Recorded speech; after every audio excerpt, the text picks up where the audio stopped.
చేస్తా ఉన్నారు. All India Kisan Sangharsh coordination committee ఏర్పడినప్పుడు దాన్ని దేశవ్యాప్తంగా విస్తరించడంలో ఆయన ముఖ్యమైన పాత్ర పోషించారు. అట్లాగే ఢిల్లీ కేంద్రంగా రైతు ఉద్యమం సాగినప్పుడు ఒక స్టీరింగ్ కమిటీలో ఆయన మెంబర్గా ఉన్నారు. తర్వాత కాలంలో కూడా సామాజిక అన్ని రకాల సమస్యల మీద కూడా ఆయన గొంతెత్తి మాట్లాడుతున్నారు. లౌకిక విషయాల మీద, అట్లాగే ప్రజల ఆర్థిక విషయాల మీద కూడా ఆయన జ్యూరీ సభ్యులుగా మనకున్నందుకు ఆయనకు వెల్కమ్ చెప్తూ ఆయన మాట్లాడమనుకుంటున్నాను.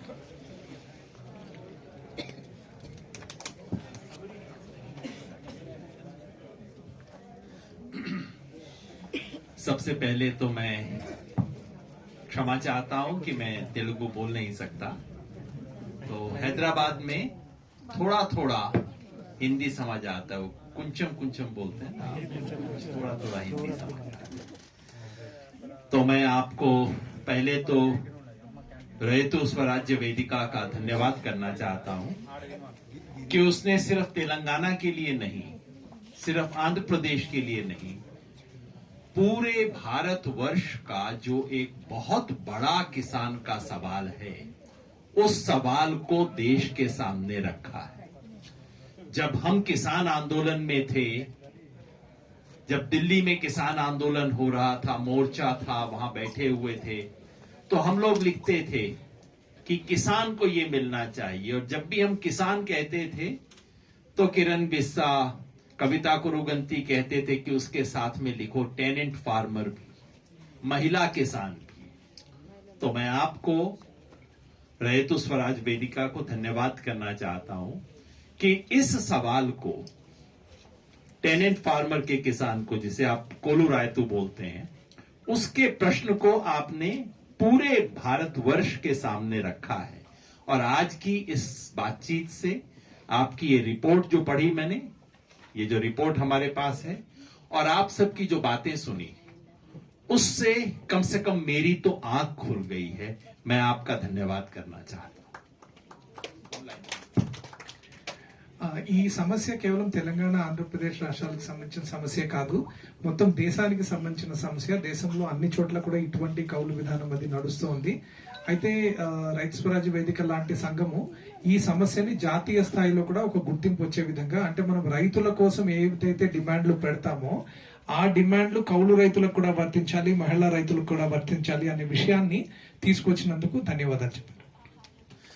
आज की बातचीत से, जो मेरे समाज से देश में बहुत पहली जो बातचीत इस विषय पे हुई है, उनमें से एक है ये जो इसने 4 बड़े झूठ का खंडन किया है। टेनेंट फार्मर को लेके 4 तरह के झूठ बोले जाते हैं, असत्य बोले जाते हैं। आज आपने उन चारों झूठ को तोड़ दिया है। पहला झूठ है कि टेनेंट फार्मर तो है ही नहीं। मैंने सुना आपके मंत्री, मुख्यमंत्री पहले कहते थे तेलंगाना में तो है ही नहीं, गांव में 1 है, 2 है, ज्यादा नहीं है। आज आप सबने यहां आके, हमारी बहनों ने, हमारे जितने साथी रैतु यहां पे आए हैं, आप सबने इस बात का खंडन किया है।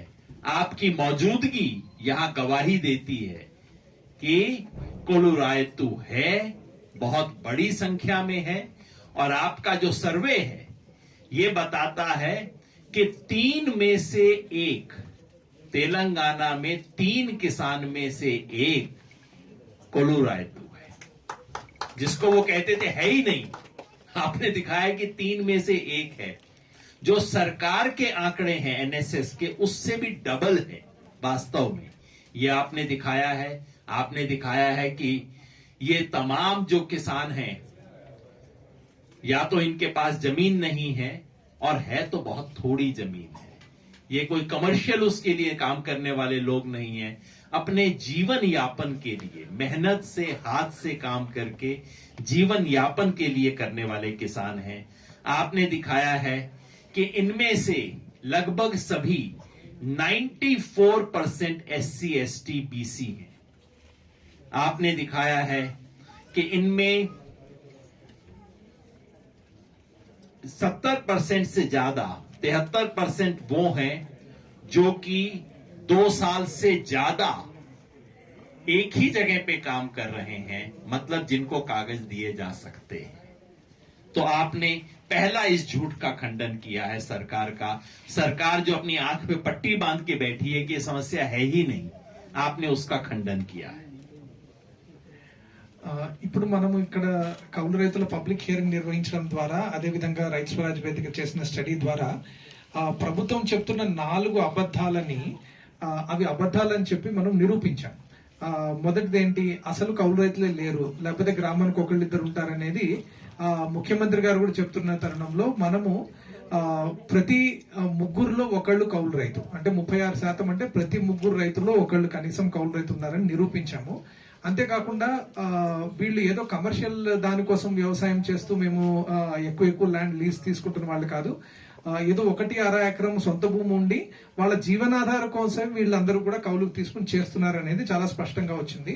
అంతేకాదు కౌలు రైతుల్లో 94% ఎస్సీ ఎస్టీ బీసీ వర్గాలకు చెందిన వాళ్ళు అనేది కూడా మనం ముందుకు వచ్చింది. అంతేకాదు 73% అండి కౌలు రైతులలో 73% 3 సంవత్సరాలు లేదా దానికంటే ఎక్కువ అదే భూమిని సాగు చేస్తున్నారు. కాబట్టి వాళ్ళని వెతికి పట్టుకోవడం అనేది కష్టం కాదు. తప్పనిసరిగా గ్రామంలో వెళ్తే వాళ్ళు కనిపిస్తారు, అదే భూమిని వాళ్ళు చేస్తున్నారు. ఇప్పుడైతే మనకి పబ్లిక్ హియరింగ్ లో వచ్చిన వాళ్ళు 10 సంవత్సరాల కింద కంటే కూడా ఎక్కువ చేస్తున్న వాళ్ళు ఉన్నారు. दूसरा झूठ, वो कहते हैं कि देखिए सब किसान को प्रॉब्लम्स होती हैं, समस्या तो हर किसान को होती हैं, और जो टेनेंट किसान है उसे भी प्रॉब्लम है। ये बात सच नहीं है। जो टेनेंट फार्मर है उसकी समस्या कई गुना ज्यादा है। इस देश में हर किसान की समस्या है, रैतों को सबको प्रॉब्लम है, लेकिन जो टेनेंट फार्मर है उसकी प्रॉब्लम तो बहुत गुना ज्यादा है। आज हमने सबकी जो बात सुनी, पहला,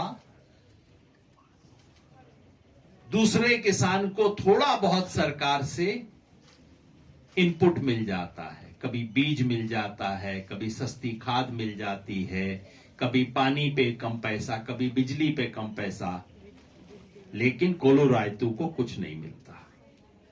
दूसरा, सरकार की तरफ से बाकी किसान को लोन मिल जाता है, केसीसी पे लोन मिल जाता है, इसको वो नहीं मिलता।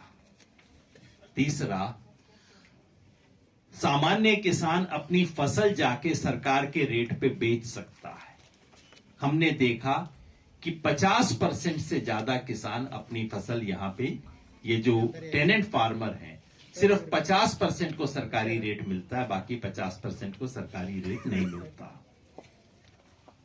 और तो और, अगर किसान आत्महत्या कर ले तो दूसरे किसान को कम से कम उसका परिवार को कुछ मुआवजा मिलता है, टेनेंट फार्मर को वो भी नहीं मिलता।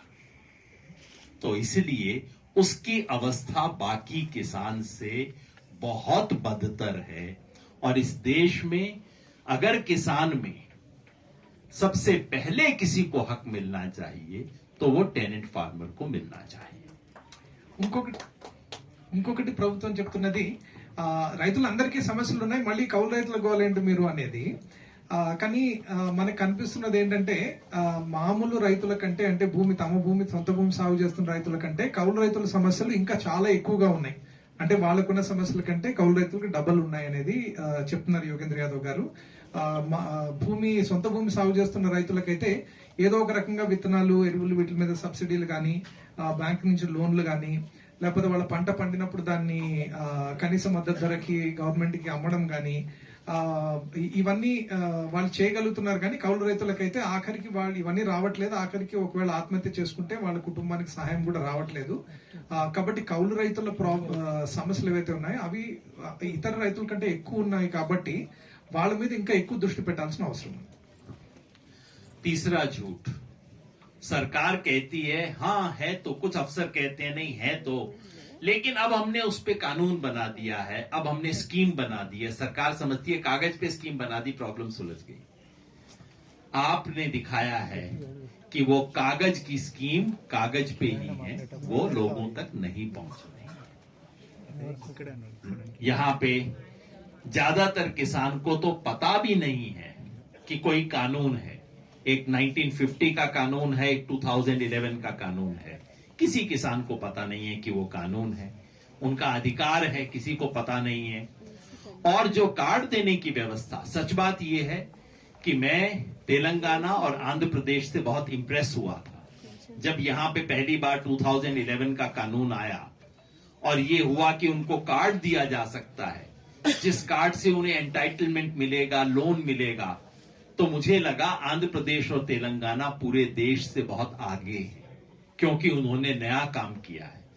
लेकिन आज मुझे ये देख के बहुत दुख हुआ कि वास्तव में इससे कुछ नहीं हुआ है। जो कार्ड है पूरे प्रदेश में कोई 5,000 कार्ड वो भी एक कलेक्टर ने कुछ किया। अच्छा होता अगर आज हम उस कलेक्टर को बुलाते, उसका भी सम्मान करते, किसी एक ने कुछ काम किया। और तो कुछ हुआ नहीं है यहाँ पे। ये तो शर्म की बात है कि वो कानून बिल्कुल लागू नहीं हुआ है। और ये कहना कि रायतू बंधु में हम पैसा दे देंगे और जो पट्टेदार है, आसामी है, वो उसको दे देगा, ये बिल्कुल नहीं हुआ है।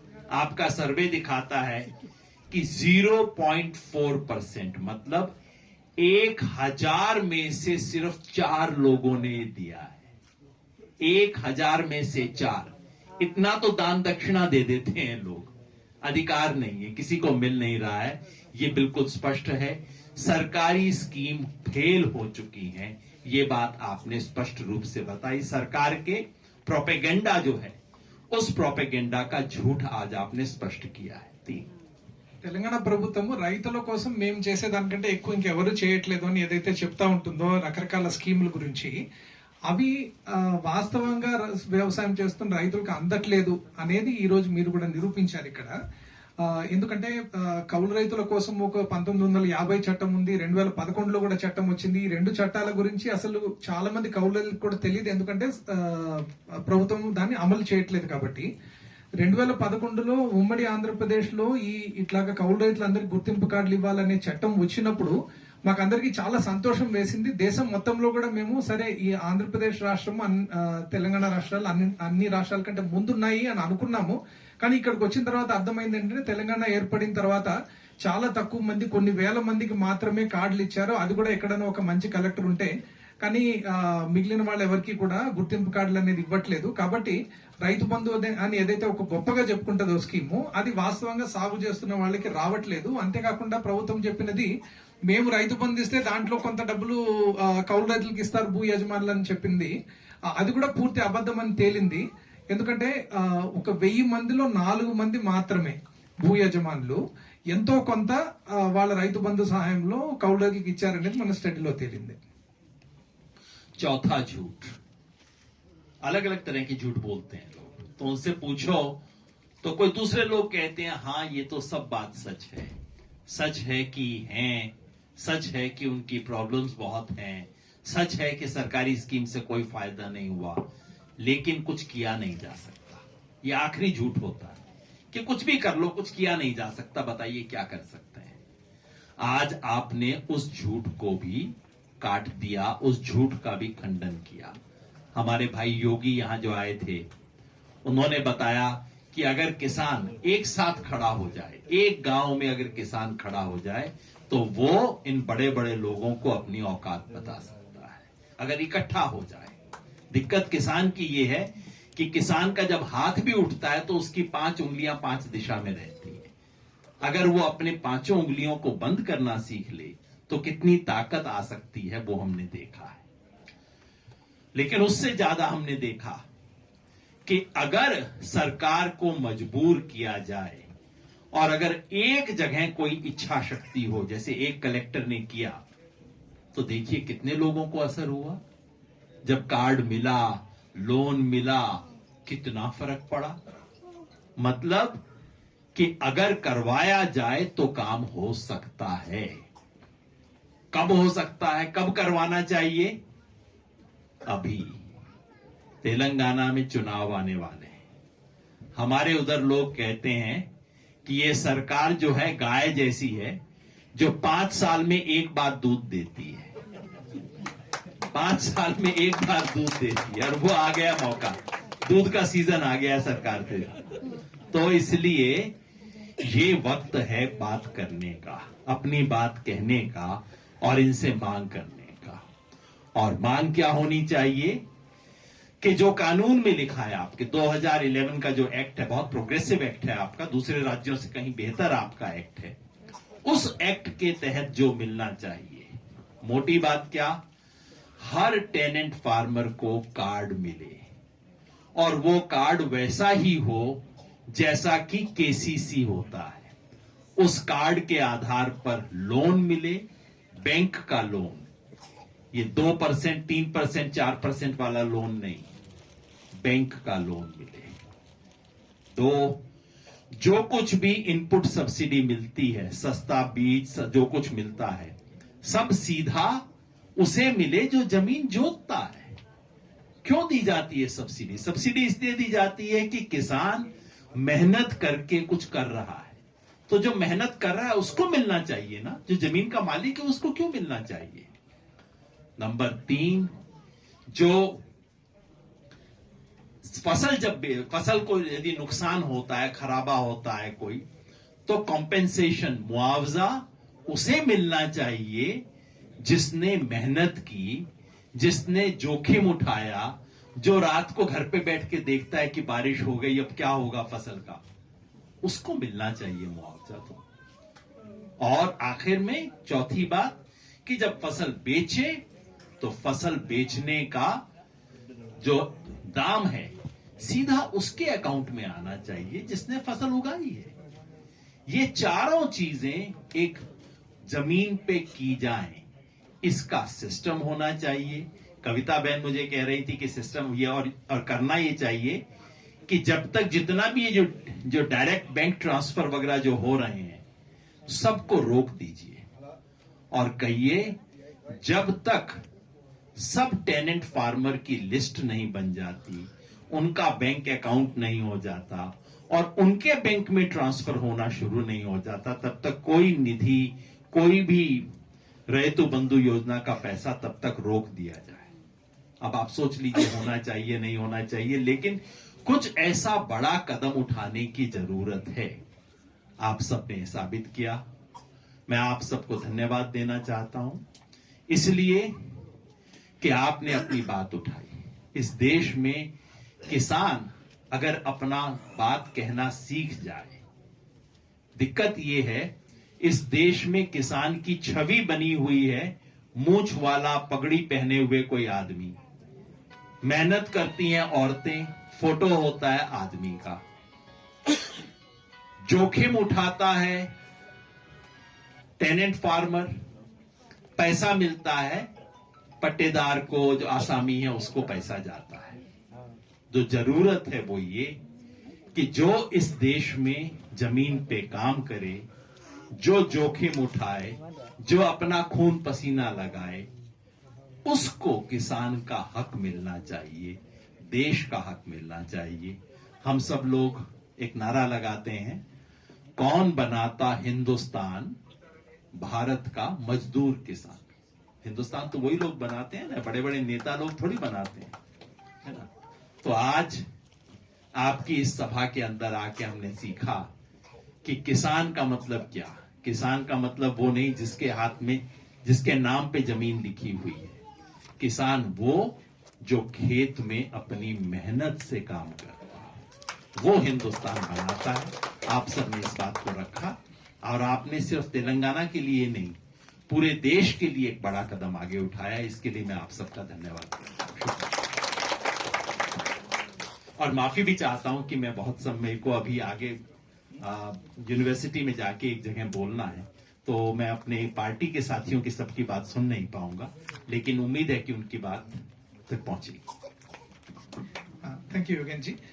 ఆయన చెప్పిన చివరి రెండు విషయాలు, ఈ అబద్ధాలు ఏదైతే ప్రభుత్వం చెప్తుందో, సరే కౌలు రైతులు చాలా మంది ఉండొచ్చు, కానీ దాని గురించి మనం ఏం చేస్తాం, ప్రభుత్వం ఏం చేయలేదు, అది యజమానికి కౌలు రైతుల మధ్య ఉన్న విషయం అని. కానీ మనకి అది కూడా తప్పు అనేది ఇక్కడ నిరూపించబడింది. ఒకటేంటంటే ఏమి చేయలేము అని మనం అనుకోవద్దు. ఇప్పుడు సూర్యాపేట జిల్లా పెన్పహాడ్ మండలం నుంచి వచ్చిన రైతు యోగి ఆయన చెప్పిన మాటలను బట్టి అక్కడ ఒక 100 మంది కౌలు రైతులు ఒక దగ్గరకు వచ్చి ఒక సంఘంగా ఏర్పడిన తర్వాత వాళ్ళు తప్పనిసరిగా కౌలు రేటును కూడా తగ్గించుకోగలిగారు, కొంచెం గట్టిగా నిలబడగలిగారు. సో కాబట్టి మనం అదే విధంగా కౌలు రైతులందరూ కూడా దగ్గరికి వచ్చి ఒక గట్టిగా నిలబడితే ప్రభుత్వాన్ని కూడా మనము వాళ్ళు తల వంచొచ్చు, మనం చెప్పిన పని చేపించుకోవచ్చు అనేది. అంతేకాకుండా కౌలు రైతులు గుర్తించలేము అనేదైతే ప్రభుత్వం చెప్తోందో, ఇప్పుడే మనం విన్నాము చాలా మంది రైతులు ఇంతకు ముందర ఈ 2011 చట్టం కింద కార్డులు వచ్చిన వాళ్ళు కూడా ఉన్నారు. అంటే ప్రభుత్వం కావాలంటే కార్డులు ఇచ్చే ప్రక్రియ చేయగలుగుతుంది. అట్లా కార్డులు వచ్చిన తర్వాత వాళ్ళకి బ్యాంకుల నుంచి కూడా లోన్లు వచ్చాయి, వాళ్ళు పంట కూడా అమ్ముకోగలిగారు, వాళ్ళకి పంట నష్టపరిహారం వచ్చినా కూడా వాళ్ళ అకౌంట్ లో పడింది. కాబట్టి ఇవన్నీ కూడా తప్పనిసరిగా ప్రభుత్వం అమలు చేయొచ్చు, కానీ చేయట్లేదు, చేయలేము అని చెప్తున్నది అబద్ధం అనేది మనకి చాలా స్పష్టంగా తెలుస్తుంది. కాబట్టి ఇప్పుడు ముఖ్యమైన విషయం ఏంటంటే ఎన్నికలు వస్తున్నాయి. ఇప్పుడు ఆయన చెప్పింది ప్రభుత్వం అనేది ఒక ఆవు లాంటిది. ఎట్లాంటి ఆవు? 5 సంవత్సరాలకు ఒకసారి మాత్రమే పాలిస్తుంది. 5 సంవత్సరాలకు ఒకసారి మాత్రమే పాలిస్తుంది. ఇప్పుడు పాలిచ్చే సమయం ఇప్పుడు వచ్చింది. కాబట్టి ఇప్పుడు ఎలక్షన్లు వస్తున్నాయి కాబట్టి తప్పనిసరిగా మనందరం గట్టిగా పోరాడి, గట్టిగా అడిగి, గట్టిగా డిమాండ్ చేసి ఇది ఇస్తే గానీ మీకు ఓటేయము అంటే తప్పనిసరిగా వాళ్ళు ఇవ్వాల్సి ఉంటది. కాబట్టి ఆ పని ఇప్పుడు మనం అందరం కూడా చేయాల. వాళ్ళ ముందర ఏం డిమాండ్లు పెట్టాలా? అది ప్రభుత్వంలో ఉన్న పార్టీ కావచ్చు, ప్రతిపక్షాల పార్టీలు కావచ్చు. ఒకటి, ఆ కార్డు అనేది, గుర్తింపు కార్డులు అనేది ప్రతి కౌలు రైతుకి అందాలి. అంతేకాకుండా ఆ కార్డు ఉత్తినే ఇచ్చేయడమే కాదు, ఆ కార్డు ఒక కిసాన్ క్రెడిట్ కార్డు లాగా పనిచేయాలి. అంటే ఆ కార్డు ఉన్నప్పుడు మనకి తప్పనిసరిగా బ్యాంక్ నుంచి లోన్ రావాలా, తప్పనిసరిగా ఏవైతే పథకాలు ఉన్నాయో ఆ పథకాలన్నీ కూడా వాస్తవంగా ఎవరైతే సాగు చేస్తున్నారో వాళ్ళకే రావాలా. అదేవిధంగా పంట నష్టపోతే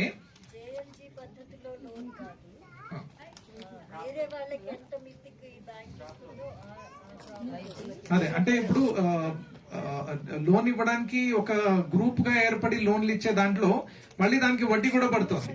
అట్లా కాదు, సాధారణ రైతులకు ఎట్లయితే వడ్డీ లేని రుణాలు ప్రామిస్ చేసిన ప్రభుత్వం, అట్లాగే బ్యాంకు నుంచి ఈ కార్డు ఉన్న వాళ్ళందరికీ కూడా, కౌలు రైతులందరికీ కూడా అందాలి. తర్వాత ఒకవేళ పంట నష్టం జరిగితే ప్రకృతి వైపరీత్యాల వల్ల ఎవరైతే కష్టపడి సాగు చేశారో, ఎవరైతే రిస్క్ తీసుకొని వ్యవసాయం చేశారో, పంటను కాపాడుకోవడానికి ప్రయత్నించారో వాళ్ళకి అది అందాలి.